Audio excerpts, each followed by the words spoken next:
It's not easy saving the world. No matter what you tell me, I can never use that truth to hurt you. I shot him. Even one case at a time. Mr. Gibson wants to cut the children off from a man who's been their parent for over 6 years. You're a good father, Sean. You're his mother. How could you dump him like that? Clients trust me every day with their lives. I'm doing the same thing they're doing. Whatever I have to get those kids back. I'm gonna make your life as miserable as you made mine. Sorry, that was unprofessional. Family Law, tonight at 8 on 3.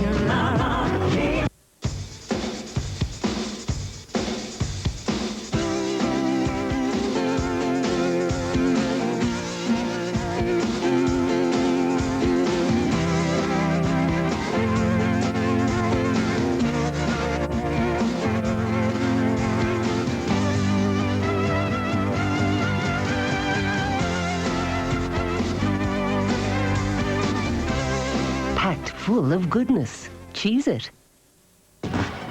Gunpowder was invented in China in the 13th century, and now Tato have added it to 2 explosive new flavors. There's no crisp like a Tato crisp. Life can sometimes seem like you're walking a tightrope. One small slip, trip, or car accident could leave you falling into the unknown. But with Claims Ireland, you could have a safety net. Because if you or any member of your family have had an accident in the past 3 years that wasn't your fault, you may be entitled to compensation. Free phone Claims Ireland now on 1-800-567-999. Win or lose, you won't pay us a thing. Call 1-800-567-999. Claims Ireland, your safety net.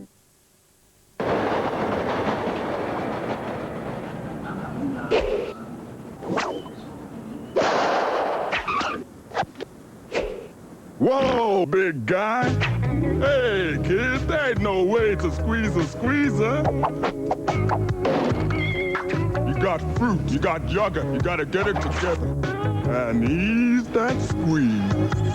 You Muller Corner squeezers. Squeeze them like you love them. Create delicious drinks, desserts and snacks with the JML Whisk-O-Lay, the amazingly versatile handheld mini blender available at Roach's stores. Whisk-O-Lay is the fast and easy way to froth, whip and whisk. Whip up cream or milk in just seconds to make fluffy cappuccino, smooth latte or creamy hot chocolate. It's lightweight, portable and battery powered, so you can use it almost anywhere or keep it in the kitchen on its attractive stand. The JML Whisk-O-Lay, exceptional value at only €7.99, available at Roach's stores now.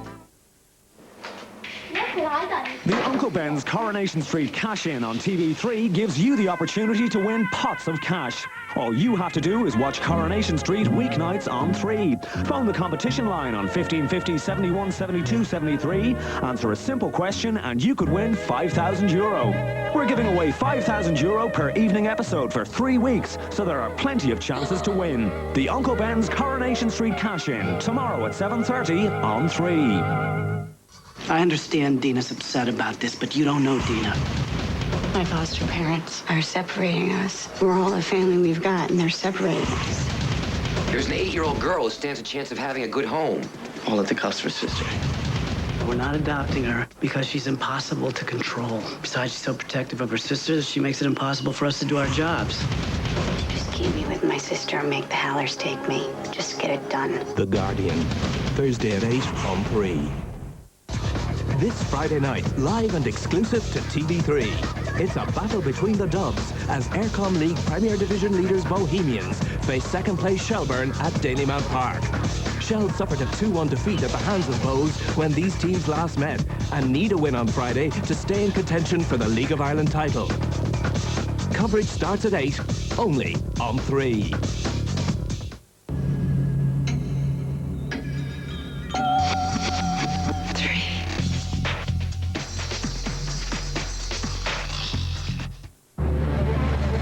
This evening on TV3 News. McCarthy set to quit as Republic of Ireland soccer manager.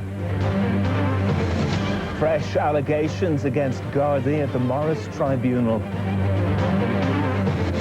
7 Gardaí to face charges over May Day riots. And Hoovy, the baby hippo, searches for a new mom.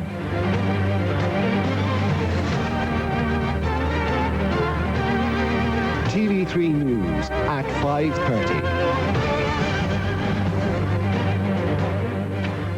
Good evening. Mick McCarthy stepping down as manager of the Republic of Ireland soccer team.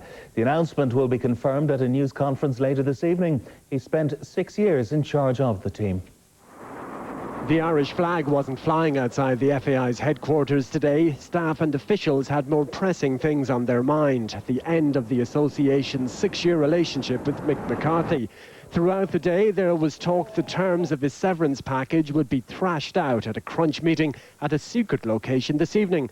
But this afternoon, events changed dramatically, with revelations that the deal had already been done and McCarthy was to go. Some observers believe that deal wasn't as high as had been speculated in recent days. The FAI all along have said they weren't going to indulge in a massive payout because they feel that Mick has done quite well out of the job, and they're not an association who are burdened down with lots of money.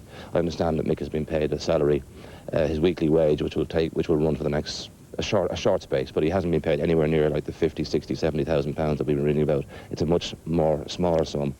So with McCarthy set to go, the FAI will have to make a temporary appointment for the Irish team's upcoming friendly away to Greece. Appoint probably Don Givens, who's the current under-21 manager, well-respected manager who's worked in Swiss football and with Neuchâtel as a manager with the Arsenal setup under Arsene Wenger.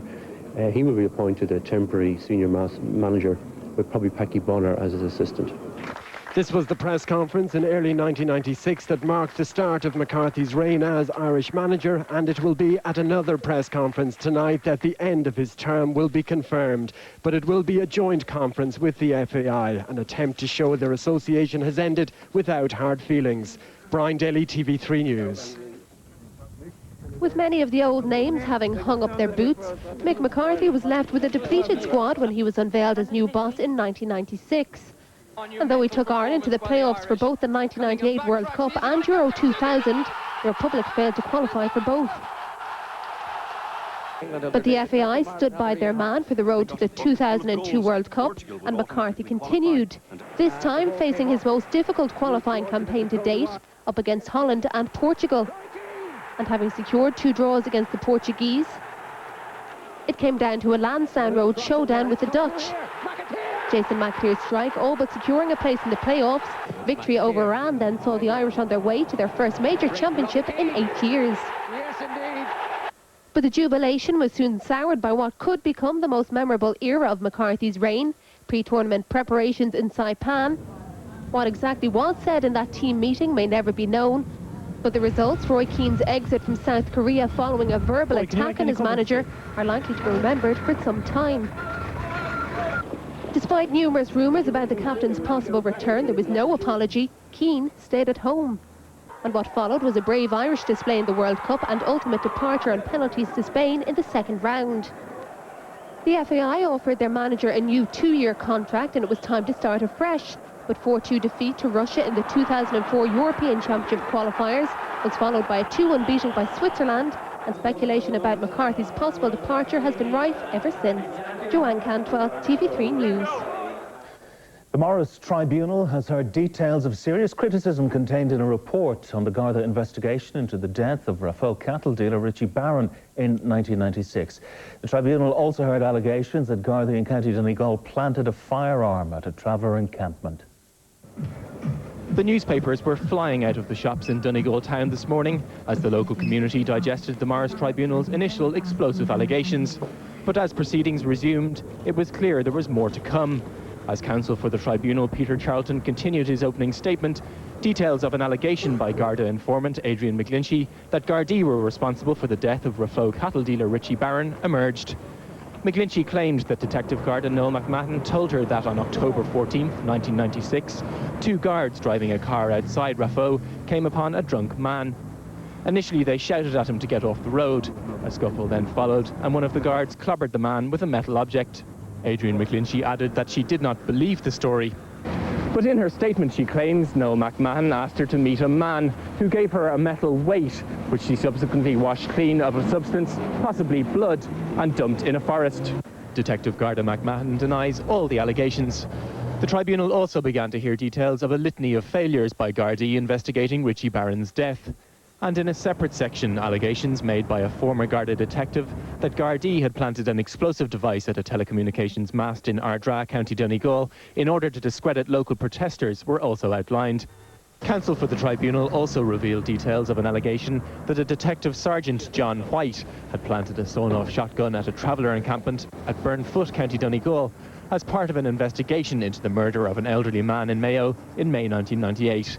The tribunal resumes on Thursday. Will Goodbody, TV3 News, Donegal Town. TV3 News has learned that the Director of Public Prosecutions has decided to bring criminal charges against 7 Gardaí involved in the May Day riot in Dublin city centre.